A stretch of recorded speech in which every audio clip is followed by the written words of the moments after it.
Thumbnail দেখা আবার চমকায় যায় না, জামাত কি ক্ষমতায় আসবে? এই প্রশ্নটা আমার অনেকে এখন করে। আমি সবাইরে উত্তর দিই, জামাত ক্ষমতায় যাওয়ার এক উজ্জ্বল সম্ভাবনা তৈরি হয়েছে, কিন্তু যাইতে পারবে কিনা এটা নির্ভর করবে একান্তভাবে জামাতের উপরে। আমার ব্যক্তিগতভাবে মনে হয়েছে জামাত হয়তো নিজেও মনে করতে পারতেছে না যে তারা ক্ষমতায় যেতে পারে। তাইলে কি করলে জামাত ক্ষমতায় যেতে পারে বা ক্ষমতায় যাওয়ার সম্ভাবনা আরো উজ্জ্বল হয়, সেটার আলাপ আজকে। আগে দেখে নি জামাতের জন্য ইলেকশনে জেতাটা কেন খুবই সম্ভব, আর কেনই বা জামাত জিততে পারে। প্রথম কারণ হইতেছে যে দেশের মানুষ নতুন রাজনৈতিক শক্তিকে ক্ষমতায় দেখতে চায়। বিএনপির বিগত সময়ের শাসনের স্মৃতি এখনো দগদগে ক্ষতর মতো এক প্রজন্মের মনে জায়গা আছে। আইন শৃঙ্খলার অবনতি, ৬৪ জেলায় বোমা হামলা, বাংলা ভাইয়ের উত্থান, পরপর 5 বার দুর্নীতিতে চ্যাম্পিয়ন, আর 2001 সালে নির্বাচনের পরে তো হিন্দু সম্প্রদায়ের উপরে যে বিভৎস নির্যাতন চালাইছিল বিএনপি, ওইটার কথা নাই বলি। আজকে অনেক কিছুই বলি না, জাস্ট মায়া কইরা, কিন্তু মায়া করার সময় শেষ, বলতে হবে এখন সবই। এই সপ্তাহে একটা প্রজন্মের মনে জল জ্বলে।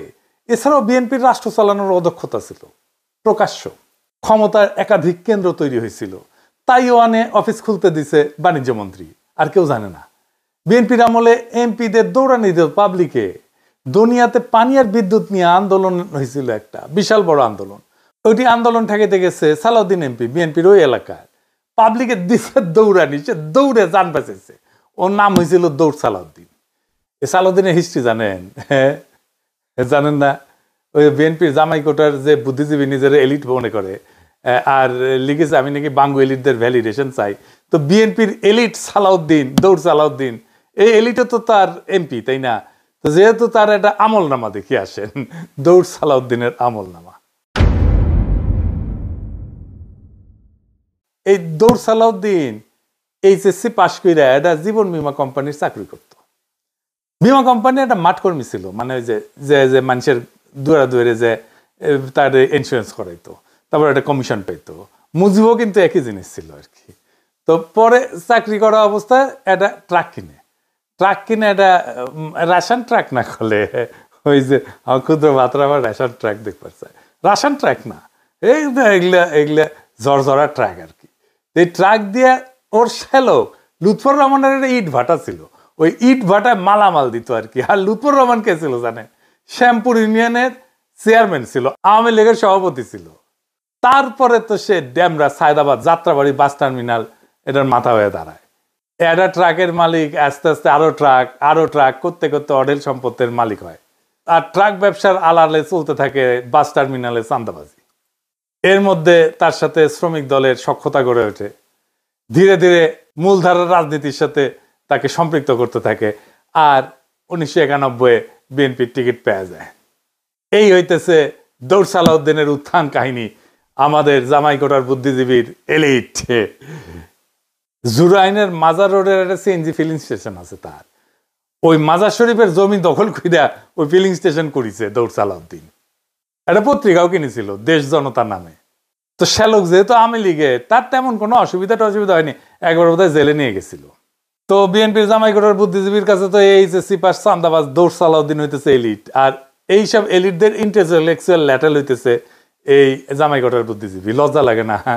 হ্যাঁ, যাই হোক, বিএনপির মেলা স্বীকৃতি আছে, আস্তে আস্তে আসবে আর কি। এই বিএনপি কি কম লুটপাট করেছে তার শাসন আমলে? তো এখন এই যে ইকোনমির অবস্থা দেখিচ্ছেন, দেশের এটা বিন্দু মাত্র লুটপাট সহ্য করার ক্ষমতা নাই। দেশটা ধ্বংস হয়ে যাবে, রাষ্ট্র নাই হয়ে যাবে লুটপাট হইলে। প্রফেসর ইউনূস লুটপাট বন্ধ করেছে, লুটপাট হয় না, রিজার্ভ কিন্তু বাড়িচ্ছে, কিন্তু ইকোনমি রিকভার করে নাই। এর উপরে যদি লুটপাট শুরু হয় তাহলে দেশ নিজেই জয় বাংলা হয়ে যাবে, এটা পাবলিক বুঝে। সেই জন্যই তারা চায় দেশে যেন দুর্নীতি আর না হয়। এই যে র্যাব কারা বানাইছিল জানেন? বিএনপি বানাইছিল কেন জানেন? নিজের দলের গুন্ডাদের নিয়ন্ত্রণ করতে পারতেছিল না, র্যাব কইরা মারিছিল এই গুন্ডাদের। নারায়ণগঞ্জে ডেভিড বইলে এক বিএনপির নেতা ছিল, মমিনুল্লাহ ডেভিড।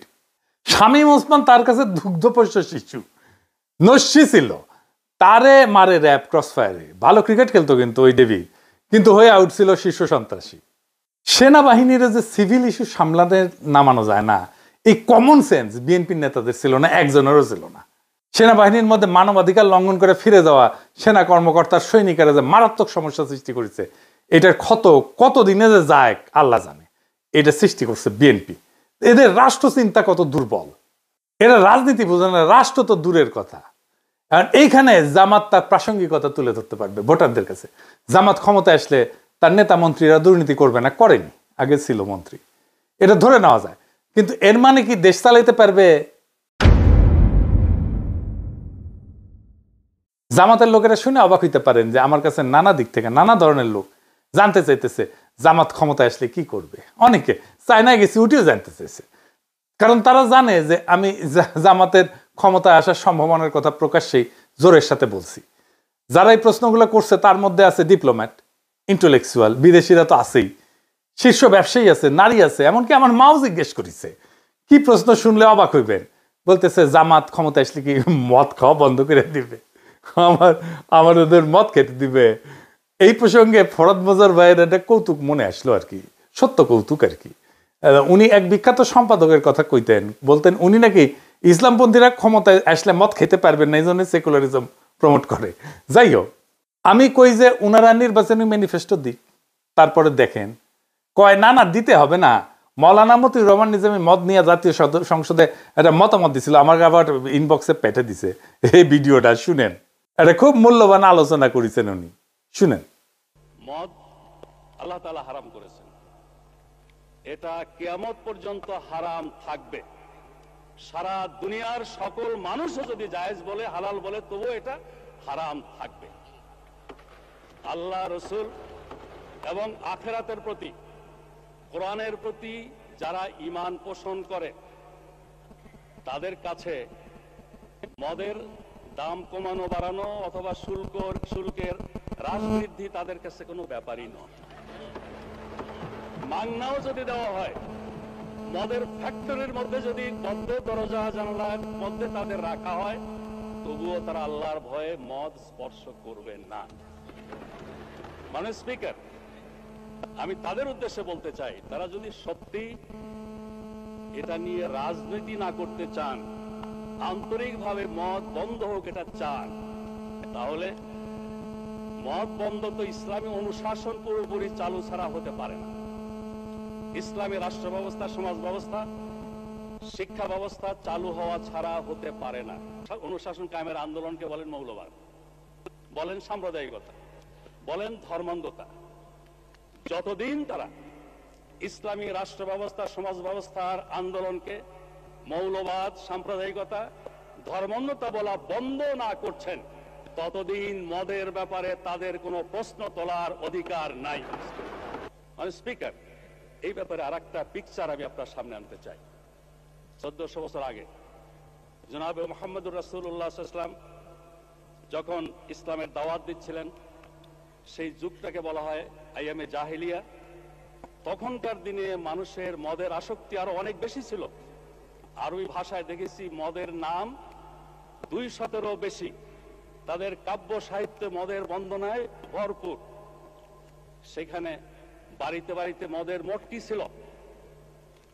আমেরিকার মতো এরকম প্রচার মিডিয়া ছিল না মোটিভেশনের জন্য, কিন্তু ইমানি শক্তি, আল্লাহ, রসুল, আখিরাতের প্রতি বিশ্বাস এমন একটা শক্তি, এই শক্তির বলে সেদিন পর্যায়ক্রমে মানুষকে তৈরি করে নিয়ে যে মদ নিষিদ্ধ করা হয়েছিল, আজকেও মুসলিম বিশ্বের সংখ্যাগরিষ্ঠ মানুষ আইনের কারণে নয়, আল্লাহর ভয়ে মদ থেকে দূরে থাকে। তো আমি এটা শুনে কই যে আমিও তো মদ খেতে নিষেধ করি, মানে ডাক্তারেরা আর কি। তো ওনারা কয় না না, ডাক্তাররা নিষেধ করলে সেটা অন্য কথা, কিন্তু মদ খেতে দিতে হবে। আমি কই না খেতে দিলে সমস্যা কি? ওনারা বলেন যারা মদ খায় তারা তো এলিট, তারা ইকোনমি মেনটেন করে। তা আমি কইলাম না না না, এই যে বিএনপির জামাই কোটা বুদ্ধিজীবী, সে তো এলিট, সে তো মদ খায় না। তো এই প্রসঙ্গে একটা ইন্টারেস্টিং কৌতুকের কথা মনে আসলো, বিএনপি প্রসঙ্গে আর কি, মদ খাওয়া প্রসঙ্গে। জাদু মিয়া ছিলেন না, মশিউর রহমান জাদু মিয়া, ন্যাপ করতেন। তো বিএনপি তো ন্যাপ মুসলিম লীগ আর সুটকা সাটকা আওয়ামী লীগ মিলে তো বিএনপি তৈরি। তো উনি মশিউর রহমান জাদু মিয়া পরে বিএনপি প্রতিষ্ঠাতাদের একজন ছিলেন আর কি। কথিত আছে যে মশিউর রহমান জাদু মিয়া এই অগ্নিজল পান করার অভ্যাস ছিল আর কি। তো ভাষা নিয়ে বক্তৃতা দিচ্ছেন, পাশে জাদু মিয়া বসে আছে।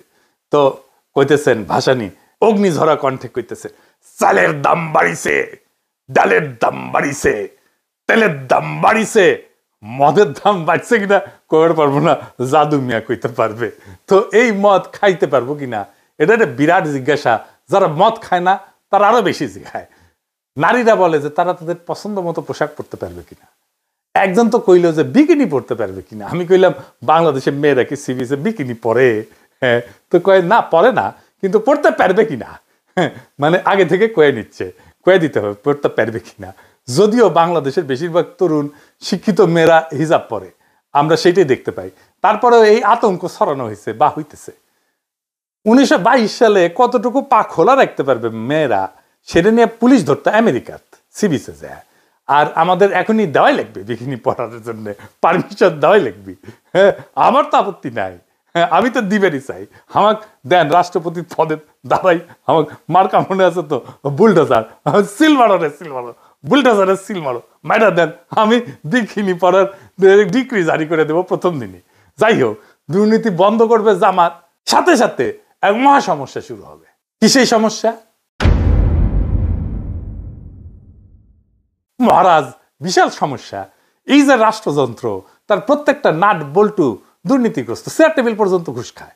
যেই আমলাতন্ত্রের উপরে সে বৈশা রাষ্ট্র চালাবে সেটাই তো করাপ্ট, আগা পাঁচতলা করাপ্ট।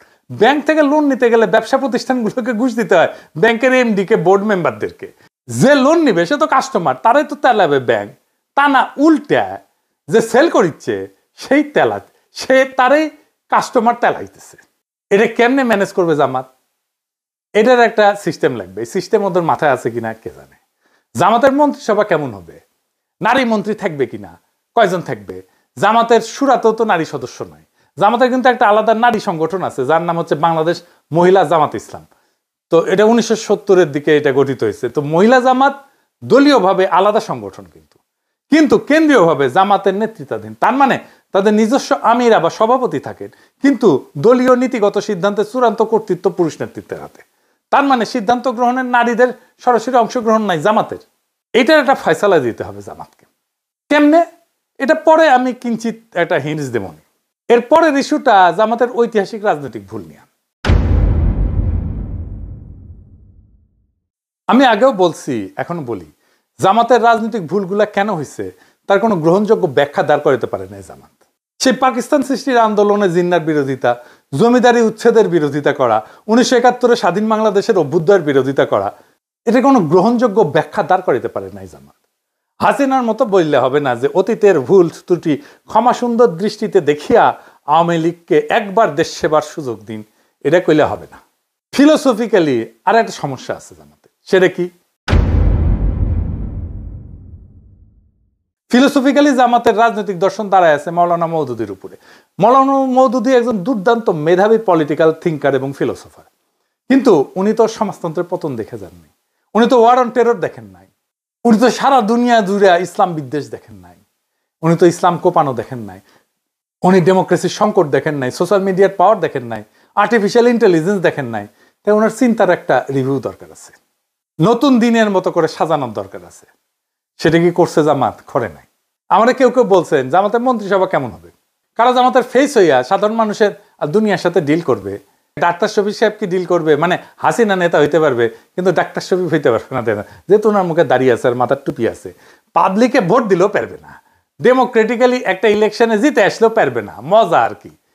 আর একটা ইস্যু হইতেছে যে কেউ কেউ মনে করতেছে জামাত আসলে একটা অ্যান্টি হিন্দু রাজনীতি করবে। এই ইস্যুটারে জামাত বুদ্ধিমত্তার সাথে মোকাবেলা করতে পারে না, এখনো পারতেছে না। সে হিন্দু সম্প্রদায়ের সাথে এনগেজ কিভাবে হইতে হবে সেটা ধরতে পারে না। একবার জামাতের হিন্দু শাখা করে এইভাবে, আর একবার গোবিন্দ প্রামাণিকের হাত ধরে। আপনারা এখানে এসেছেন জামাতুল ইসলামের ডাকে। জামাতুল ইসলাম শুধুমাত্র একটা রাজনৈতিক দল নয়, এটা একটা ইউনিভার্সাল ইউনিভার্সিটি। আপনারা এখানে আসেন, শিক্ষা লাভ করেন, নীতি শিক্ষা নেন, আদর্শ শিক্ষা নেন এবং কিভাবে ধর্ম অনুযায়ী দেশ নিজের জীবন পরিচালনা করা যায় এবং দেশ পরিচালনা করা যায়, আপনারা সেই শিক্ষা লাভ করেন। তো জামাত না মাঝে মাঝে গোবিন্দ প্রামাণিকের হাত ধরে ওই গাওয়া শুরু করে, আমার হাত ধরে তুমি নিয়ে চলো সখা, আমি তো পথ চিনি না, কইয়া মারের দৌড়। সে অখণ্ড ভারতের সৈনিক RSS এর পান্ডা গোবিন্দ প্রামাণিকের হাত ধরে। এটা ইসলামী দলের হিন্দু শাখা হইতে পারে না, ফুল স্টপ। কাঁঠালের আম সত্য হয় না রে ভাই। এই সিম্পল জিনিসটা জামাত না বুঝলে কেমনে হবে? তাহলে কি করবে সে, কিভাবে এনগেজ হবে হিন্দু সম্প্রদায়ের সাথে? আমি বলবো কোনো কিছু করার আগে একটা ইন্ডিপেন্ডেন্ট রিসার্চ অর্গানাইজেশন দিয়া হিন্দু বৌদ্ধ সম্প্রদায়ের মধ্যে, মানে মাইনরিটিদের মধ্যে জামাতের প্রতি নেট ট্রাস্ট স্কোর মাপা। এটাই হবে জামাতের হিন্দু সম্প্রদায়ের মধ্যে গ্রহণযোগ্যতার মাপকাঠি। এখন এই নেট ট্রাস্ট স্কোর এই জিনিসটা কি আসেন এটা বুঝে দেখি। এটা একটা সহজ মাপ, মানে মানুষ জামাত ইসলামকে কতটা বিশ্বাস করে আর কতটা অবিশ্বাস করে তার পার্থক্য কিভাবে মাপা যায়। ধরা যাক 100 জন হিন্দু বা মাইনরিটি নাগরিককে জিজ্ঞেস করা হইলো, আপনি কি মনে করেন যে জামাত এখন সংখ্যালঘুদের নিরাপত্তা এবং মর্যাদা রক্ষা করতে চায়? তাদের উত্তরে যদি 50 জন বলে হ্যাঁ বিশ্বাস করি, 30 জন বলে না অবিশ্বাস করি, 20 জন যদি নিরপেক্ষ থাকে, তাইলে হিসাবটা হচ্ছে নেট ট্রাস্ট স্কোর হবে 50 - 30 = 20। অর্থাৎ নেট ট্রাস্ট স্কোর হচ্ছে +20। মানে মানুষ এখন মোটামুটি বিশ্বাস করতে শুরু করছে। যদি উল্টাটা হয়, মানে 30% বিশ্বাস করে আর 50% যদি অবিশ্বাস করে, তাহলে স্কোর হবে কত? 30 - 50 মানে -20। মানে মানুষের এখনো সন্দেহ আছে। এইটার গুরুত্ব হইতেছে স্কোর দিয়ে বোঝা যায় যে হিন্দু সম্প্রদায়ের মধ্যে জামাতের প্রতি আস্থা বাড়তেছে না কমতেছে, কোন জেলায় কাজ ভালো হইতেছে, কোন ধরনের কাজ করলে মানুষ সত্যিকারের বিশ্বাস পাইতে শুরু করবে। সহজ ভাষায় বললে নেট ট্রাস্ট স্কোর হইতেছে জামাতের প্রতি মানুষের মনোভাবের তাপমাত্রা। গরম মানে আস্থা, ঠান্ডা মানে অবিশ্বাস। সোজা চালায় বুঝে গেলেন, তাই না? এইটা জামাত প্রত্যেক 6 মাস পর পর মাপবে আর ফলাফল প্রকাশ করবে। এইটা কিন্তু আন্তর্জাতিক মহলেও তার বিশ্বাসযোগ্যতা বাড়াবে, গ্রহণযোগ্যতা বাড়াবে। এখন কাজ কি নিবে? গোবিন্দ প্রামাণিককে তো দেখতে পারবে না, তাই না? কি কি সলিড কাজ নিবে আসেন সেটা একটু বুঝে দেখি। প্রথমে জামাতকে একটা মাইনরিটি চার্টার ঘোষণা করতে। এই মাইনরিটি চার্টার মানে হইতেছে এক ধরনের প্রতিশ্রুতি বা শপথনামা, যেখানে জামাত ইসলাম প্রকাশ্যে বলে দেবে তারা এখানে ধর্ম দেখে না, ন্যায় মানবিকতা দেখে রাজনীতি করবে। এই চার্টারে বলা থাকবে দেশের হিন্দু বৌদ্ধ খ্রিস্টান সহ সব নাগরিকদের নিরাপত্তা, সম্মান আর সমান সুযোগ নিশ্চিত করা জামাত নৈতিক দায়িত্ব বলে মনে করে। প্রথমে বলা হবে যে সবাই নিজের ধর্ম পালন করতে পারবে কোনো ভয় বা বাধা ছাড়াই। কেউ কাউকে ধর্মান্তরিত করার চেষ্টা করবে না। মন্দির, গির্জা বা অন্য উপাসনালয়ে নিরাপত্তা নিশ্চিত করতে জামাত নিজের লোকজন দিয়ে প্রয়োজনে সহায়তা করবে। কোথাও সহিংসতা বা দখলবাজি হলে দলের পক্ষ থেকে প্রকাশ্যে নিন্দা জানানো হবে এবং অপরাধী জামাতেরই হোক বা অন্য কেউ হোক তার বিরুদ্ধে ব্যবস্থা নেওয়া হবে। চার্টারে এটাও বলা থাকবে যে চাকরি, শিক্ষা, সরকারি সুযোগ এটাতে কারো ধর্ম কোনো বাধা হবে না। জামাত পরিচালিত কোনো স্কুল, কলেজ, শিক্ষা প্রতিষ্ঠান বা প্রতিষ্ঠানে হিন্দু বা অন্য ধর্মের মানুষ সমান সুযোগ পাবে। ভূমি বা সম্পত্তি দখল বা জবরদখল হলে ন্যায় বিচারের জন্য আইনি সহায়তা দেওয়া হবে। নারী এবং তরুণদের অংশগ্রহণে গুরুত্ব দেওয়া হবে। হিন্দু মেয়েরা চাইলে জামাতের সামাজিক শিক্ষা কার্যক্রমে যুক্ত হতে পারবে। সবশেষে একটা স্পষ্ট প্রতিশ্রুতি থাকবে, জামাত শুধু ইসলাম রক্ষা না, জামাত ন্যায় রক্ষার রাজনীতি করে। সংখ্যালঘু নাগরিকদের মর্যাদা রক্ষা করাটা ইসলামের আসল শিক্ষা, এই কথাটা তারা প্রকাশ্যে বলবে। এই চার্টার গুরুত্বপূর্ণ কারণ এটা দেখাবে যে জামাত বদলাইছে। এটা হিন্দু সম্প্রদায়ের মধ্যে আস্থা ফিরিয়ে আনবে এবং আন্তর্জাতিক মহলে ইতিবাচক ভাবমূর্তি তৈরি করবে। আর বাংলাদেশে ন্যায়ের রাজনীতির একটা নতুন ভাষা দিবে। সংক্ষেপে মাইনরিটি রাইটস চার্টার হইতেছে জামাতের বিশ্বাস ফেরানোর অঙ্গীকারপত্র, যেখানে তারা বলে সব নাগরিকই আমাদের, কেউ সংখ্যালঘু না। এইরকম একটা চার্টার নারীদের জন্য করা যায়। আর হ্যাঁ, এলিটদের জন্য মদ খাওয়ার জন্য কি করবে এটা জামাত নিজেরা বুঝে দেখুক, যেন সমস্ত সমাজে নেট ট্রাস্ট বাড়তে থাকে জামাতের প্রতি। এখন জামাত আসলে হিন্দু সম্প্রদায়ের সাথে কিভাবে এনগেজ হবে? যদি জামাত ইসলাম সত্যি হিন্দু কমিউনিটির সাথে অর্থভাবে এবং রাজনৈতিকভাবে ফলপ্রসূ এনগেজমেন্ট করতে চায়, তবে পুরানো সহাবস্থান বা ধর্মীয় সহনশীলতার কথা বললে কাজ হবে না। এখন দরকার হবে ইনোভেটিভ, ইন্টেলেকচুয়াল, সাবভার্সিভ এবং ন্যারেটিভ চেঞ্জিং আইডিয়া, যা সাইমালটেনিয়াসলি হিন্দু কমিউনিটির আস্থা অর্জন করবে, নাম্বার 1। নাম্বার 2, জামাতের আদর্শের মধ্যে থিওলজিক্যাল কনসিস্টেন্সি রাখবে। 3 নাম্বার হইতেছে রাজনৈতিকভাবে আন্তর্জাতিক গ্রহণযোগ্যতা তৈরি করবে। আমি কয়েকটা ইনোভেটিভ আইডিয়া দিতেছি, এগুলোই সব না বা এগুলোই যে চূড়ান্ত তাও না, এগুলো চিন্তা করা যাইতে পারে, আমি আইডিয়া হিসাবে দিতেছি। এগুলো আমার মতে বাস্তবে প্রয়োগযোগ্য এবং কৌশলগতভাবে গেম চেঞ্জার হইতে পারে, আর হিন্দু সম্প্রদায়ের সাথে পলিটিক্যালি জামাত যুক্ত হইতে পারবে। নাম্বার 1, কমন গুড পলিটিক্স বা ইসলামিক ভাষায় নাগরিক সংহতি।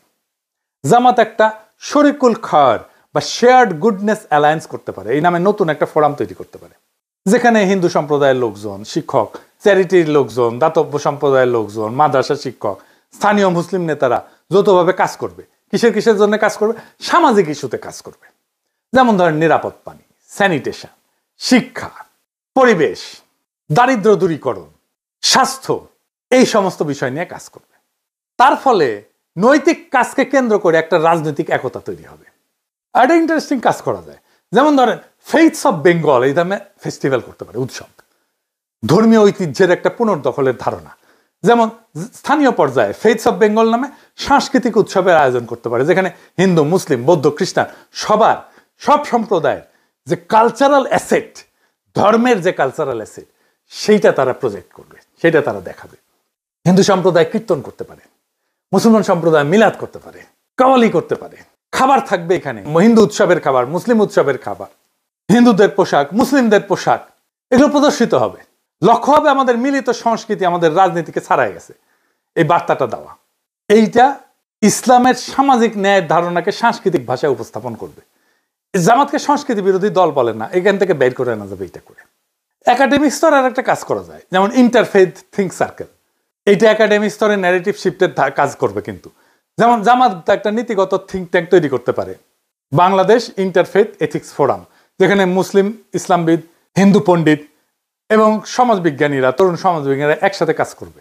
যেখানে বিষয় কি হবে, যেমন নাগরিক ন্যায়, সামাজিক ন্যায়ের ধারণা, ইনসাফের ধারণা, বহুত্ববাদ, নৈতিক রাজনীতি, এই বিষয়গুলো নিয়ে তারা কাজ করবে, গবেষণা করবে। এইটা জামাতের একটা ইন্টেলেকচুয়াল ডিপ্লোমেসি হিসেবে কাজ করবে। বিশ্ববিদ্যালয়, মাদ্রাসা এবং আশ্রমের মধ্যে আলোচনা চালাবে।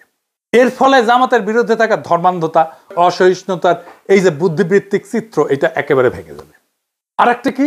আরেকটা অ্যাডিশনাল কৌশল করতে পারে, যেমন ধরেন ডিজিটাল ব্রিজ ফর মাইনরিটিস। যেমন জামাত একটা নিজস্ব ডিজিটাল প্ল্যাটফর্ম তৈরি করতে পারে, যেখানে সংখ্যালঘু নাগরিকরা তার অভিযোগ, ভয়, প্রস্তাব, শঙ্কা এগুলো জমা দিতে পারবে গোপনীয়ভাবে। প্রত্যেক 6 মাসে জামাতের নেতৃত্ব এটা প্রকাশ করবে মাইনরিটি রাইটস প্রোগ্রেস রিপোর্ট, এখান থেকে তথ্য নিয়ে। এইটা হবে বাংলাদেশের প্রথম ইসলামপন্থী দলীয় অ্যাকাউন্টেবিলিটি মেকানিজম টুয়ার্ডস মাইনরিটি। ক্ষমতা শুধু ভোটে আসে না, ক্ষমতা আসে বিশ্বাস থেকে, আস্থা থেকে, মানুষের হৃদয়ে জায়গা করে নেওয়া থেকে। জামাত যদি মানুষের এই আস্থার জায়গাটা বুঝে নিজেদের ভেতরে গোড়ামি, সংকীর্ণতার, আত্মরক্ষার দেওয়াল ভেঙে ফেলতে পারে, তাহলে বাংলাদেশের মানুষ একদিন বলবে এই দল বদলাইছে, এই দল দেশের জন্য কাজ করতে চায়। আজকের রাজনীতিতে সবচেয়ে বড় অভাব হচ্ছে বিশ্বাসযোগ্যতা। যেই দল এই বিশ্বাস ফিরে আনতে পারবে, যে দল মানুষকে ভয় না দেখায় তাদের ভবিষ্যতের স্বপ্ন দেখাইতে পারবে, তারাই ক্ষমতায় যাবে, তারাই রাষ্ট্র করবে। জামাতের সামনে সেই সুযোগ এখন সত্যিই তৈরি হয়েছে, কিন্তু দরজা খোলা মানেই ভেতরে ঢোকা না। কিন্তু এই দরজায় ঢুকতে হইলে নিজেদের পুনর্গঠন করতে হবে, মানে নীতিতে, সংগঠনে, আচরণে। বাংলাদেশ এখন এমন এক মোড়ে দাঁড়ায় যেখানে ধর্মীয় রাজনীতির নাম শুনলেই অনেকে ভয় পায়। যদি জামাত সেই ভয়কে ভাঙতে পারে, যদি তারা দেখাতে পারে ধর্ম মানে বিভাজন না, ধর্ম মানে ন্যায়, ধর্ম মানে ইনসাফ, ধর্ম মানে ঐক্য, বহুত্বের মধ্যে ঐক্য, তাহলে একদিন তারা শুধু নির্বাচনে না, মানুষের হৃদয়ে জয়ী হবে। এখন সময় জামাতের জন্য ইতিহাসের সামনে দাঁড়ানোর, অন্যদের বদনাম দিয়ে না, নিজেদের পরিবর্তনের শক্তি দিয়ে প্রমাণ করার। বাংলাদেশে এখন ন্যায়ের রাজনীতি এখনো সম্ভব, ইনসাফের রাজনীতি এখনো সম্ভব, আর সেই রাজনীতি ইসলামের আলো থেকেই জন্ম নিতে পারে। ইনকিলাব জিন্দাবাদ।